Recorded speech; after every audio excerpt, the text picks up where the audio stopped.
Not all Indians walked the Trail of Tears. Those that remained in the Southeast were taken as slaves and reclassified. 1808, they stopped importing new African slaves. 1830, Indian Removal Act. The biggest dramatic increases of the slave population is after the 1830s.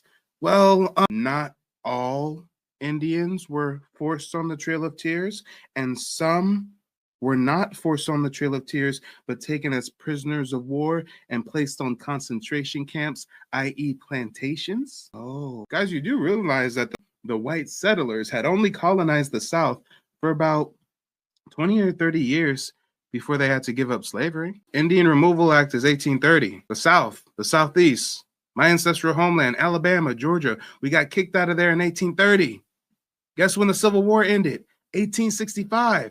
Them white settlers kicked us out, kept some of us, forced us into slavery on our own land, and got to the bag, ran up the numbers for about 20 years until 1865 when the Civil War ends and all the slaves are free. And then after that time, we start to see all the lynching and the terrorism and the rise of the KKK. They wasn't even doing shit like that during the peak of slavery. They did it after. Why? Because we know how insecure white boys can get. And imagine how insecure them white boys got when they finally kicked our savage Indian ass out of our own land in the 1830s, kept some of us as slaves, making us work for free. And then the North gets jealous, says, hey, we want a piece of the action.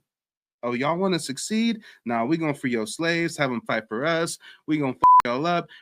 And guess what? Afterwards, those black folks who are now recently free, living in their ancestral homeland of the Southeast, oh Lord, they get into the bag. They're the most skilled people. They're the most talented people. They know the land. They're making inventions. They're making Black Wall Streets all across the United States.